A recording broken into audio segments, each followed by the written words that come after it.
दोस्तों नमस्कार। कन्या राशि वाले मेरे मित्रों, आप सभी का ज्योतिष के इस विशेष और बेहद सौभाग्यशाली कार्यक्रम में बहुत बहुत स्वागत है।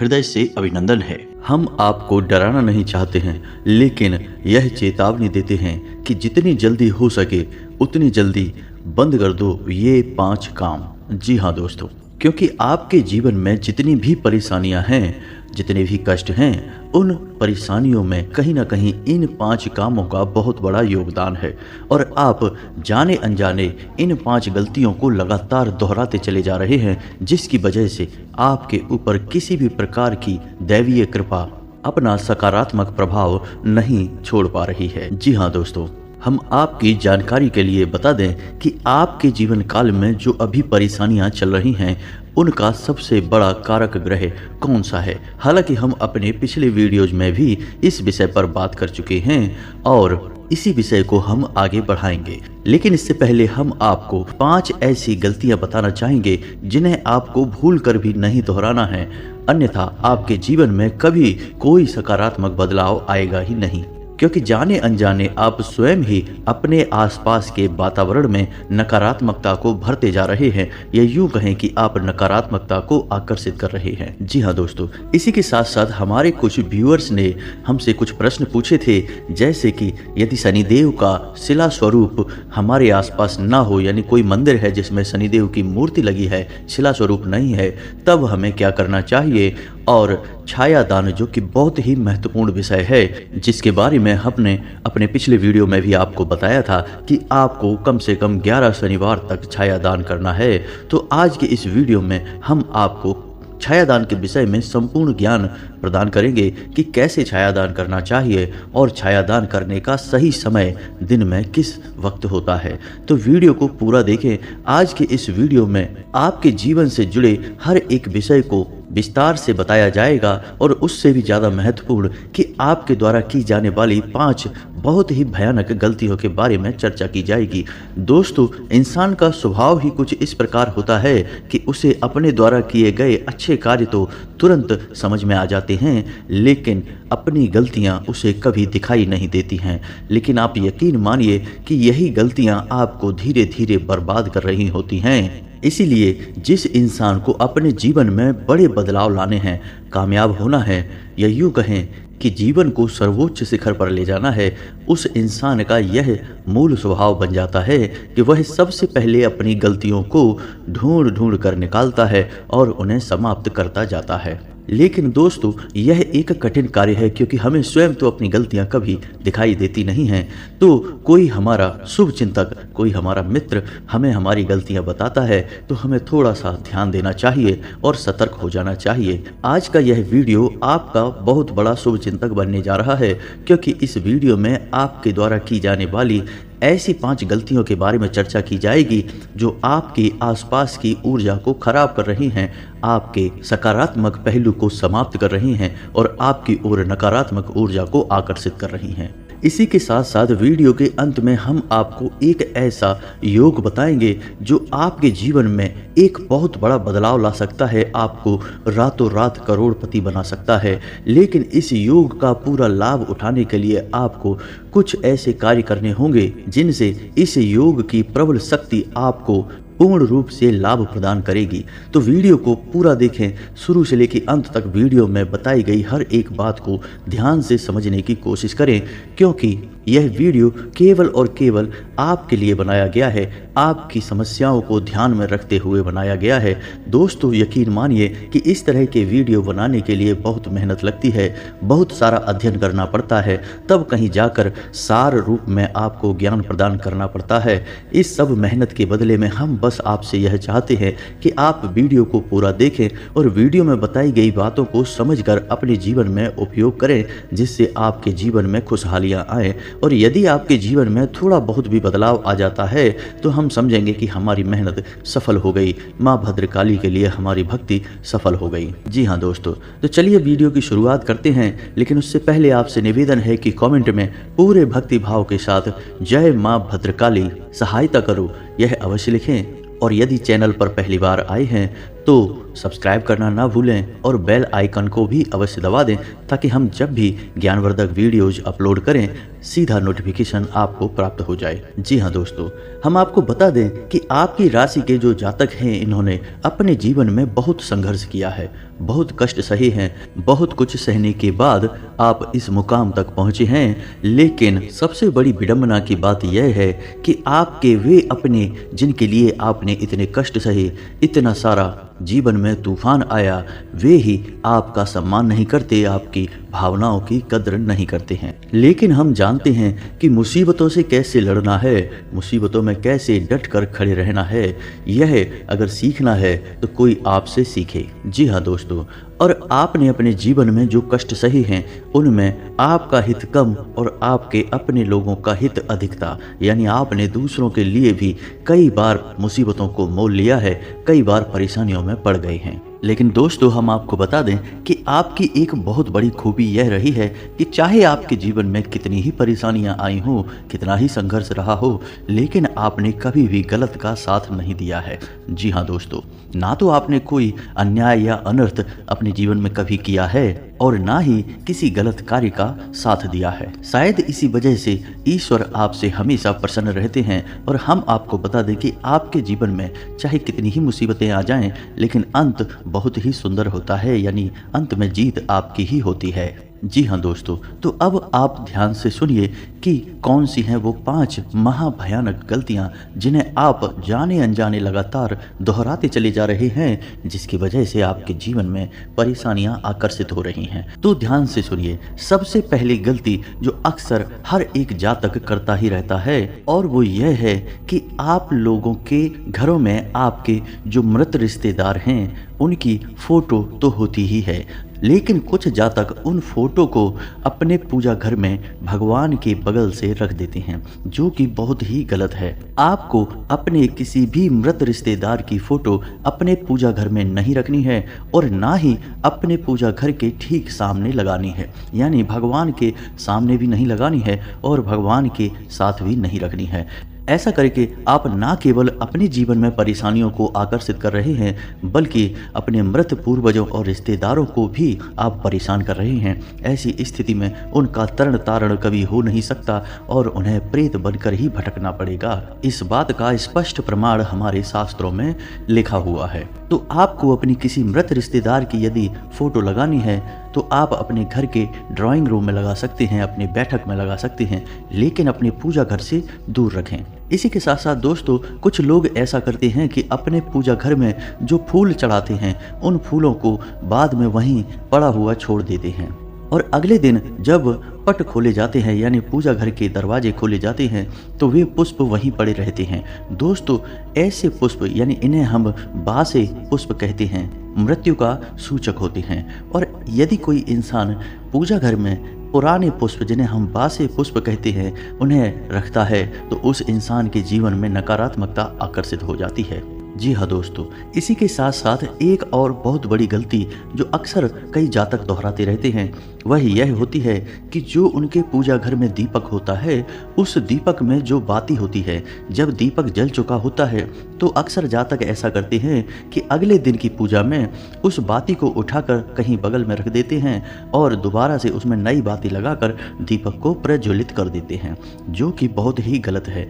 जब एक बार दीपक जलकर बुझ जाता है या समाप्त हो जाता है तो वह अशुद्ध हो जाता है।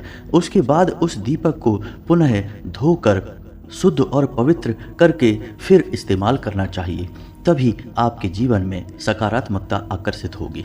इसी के साथ साथ दोस्तों, दीपक को लेकर कुछ और नियम है जो आपको बता देते हैं। जैसे कि जब आप दीपक प्रज्वलित करते हैं और आपके मन में कामना है कि आपके घर में माँ लक्ष्मी का आगमन हो, माँ लक्ष्मी का वास हो, यानी आपकी रुपए पैसे की परेशानी दूर हो जाए, तो आपको दीपक की जो बाती है उसका मुख उत्तर दिशा की ओर रखना चाहिए। ठीक इसके विपरीत कुछ जातक दीपक की बाती का मुख दक्षिण दिशा की ओर करके जला देते हैं, जो कि बहुत ही भयानक गलती है, क्योंकि दक्षिण दिशा में यम का वास होता है और इस तरह आप अपनी ओर मृत्यु को आकर्षित कर लेते हैं।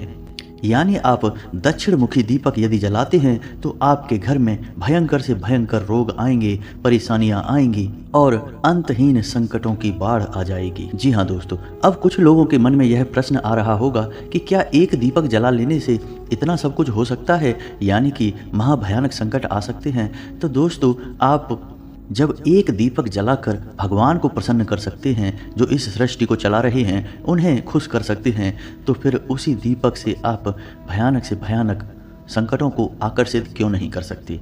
सब कुछ विधि विधान से निर्धारित किया जाता है। इसीलिए हमारे शास्त्रों में कहा गया है कि पूजा विधि विधान के साथ ही की जानी चाहिए। जिस पूजा पाठ में विधि विधान नहीं होता, उस पूजा पाठ का फल नकारात्मक प्राप्त होता है। जी हाँ दोस्तों, अब हम आपको बता रहे हैं कि कौन सी वह दूसरी गलती है जो आप लगातार करते चले जा रहे हैं। दोस्तों, कुछ लोगों की यह आदत होती है कि जब तक उनकी जेब खाली नहीं हो जाती, वे लगातार खर्च करते रहते हैं। यही आदत उन्हें परेशानी में डालती रहती है। यानी कि आपको इस आदत को छोड़ना होगा। कहने का मतलब यह है कि आपको अपने जेब में, अपने पर्स में रुपए हमेशा रखने होंगे। कभी भी अपने पर्स को पूर्ण रूप से खाली ना करें। और यही नियम आपके घर में जहां आप रुपए पैसे रखते हैं, चाहे कोई अलमारी हो, लॉकर हो या फिर कोई तिजोरी हो, उसमें भी लागू होता है। यानी आपको अपने घर का लॉकर भी पूर्ण रूप से खाली नहीं करना है। उसमें 10, 20, 50 एक कोई भी सिक्का, कोई भी नोट अवश्य रखें। और अपने पर्स में भी पूर्ण रूप से कभी रुपए खाली ना होने दें, उसमें भी एक आध नोट रखें निश्चित तौर पर। क्योंकि जब आप रुपए पैसे रखने की जगह पर ही रुपए पैसे को नहीं रहने देंगे, यानी उसे बार बार खाली करते रहेंगे, तो निश्चित तौर पर वहाँ से माता लक्ष्मी चली जाएंगी।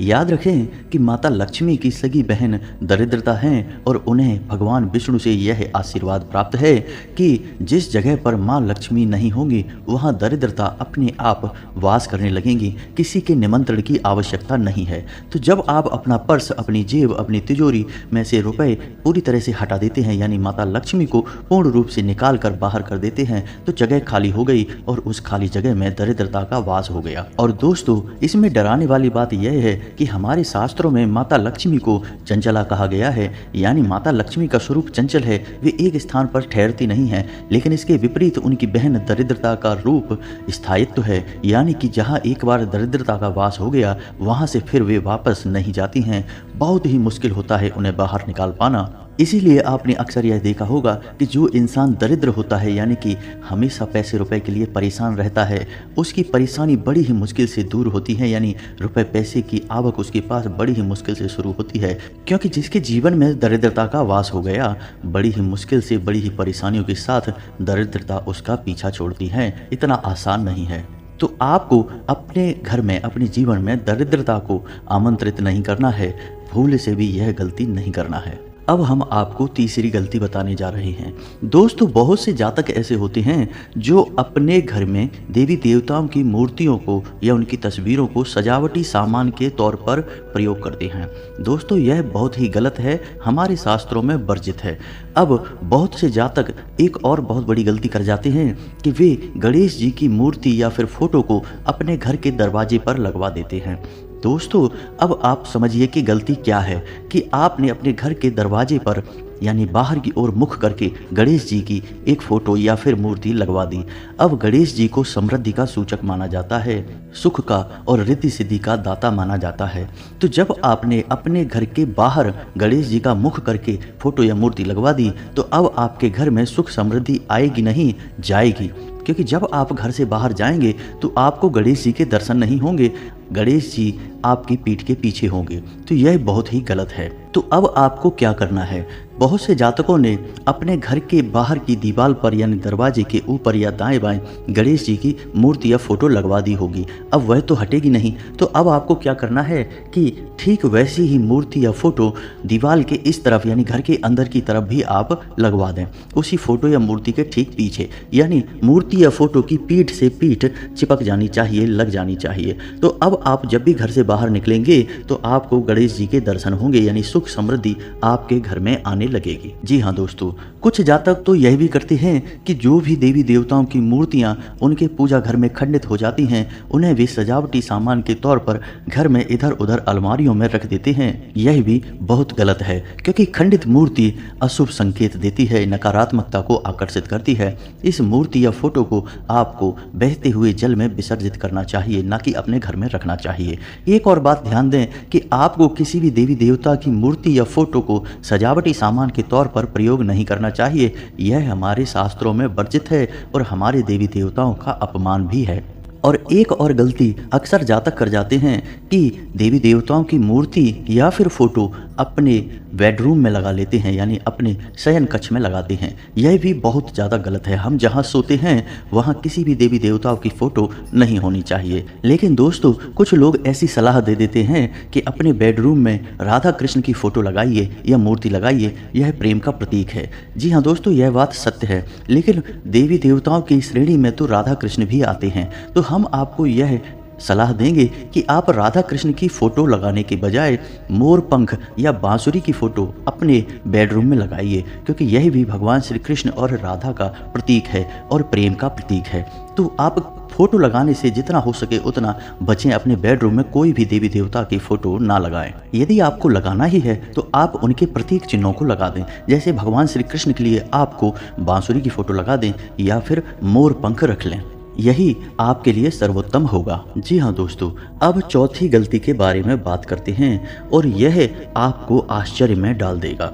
कभी कभी आपने देखा होगा कि बहुत सारे जातक ऐसा करते हैं कि अपना नया घर बनवाते हैं या नई गाड़ी खरीदते हैं, या बस यूं ही उनका घर सुंदर है या कुछ गाड़ी वगैरह सुंदर है तो उसके ऊपर एक भयानक सी चेहरे को लगा देते हैं, या फिर एक मटकी को काला रंग कर और उसके ऊपर भूत प्रेत की शक्ल बनाकर लगा देते हैं। लोगों का शायद ऐसा मानना है कि इससे उनके मकान को नज़र नहीं लगेगी, उनके सामान को नज़र नहीं लगेगी। कुछ लोग तो चप्पल जूते भी लटका देते हैं।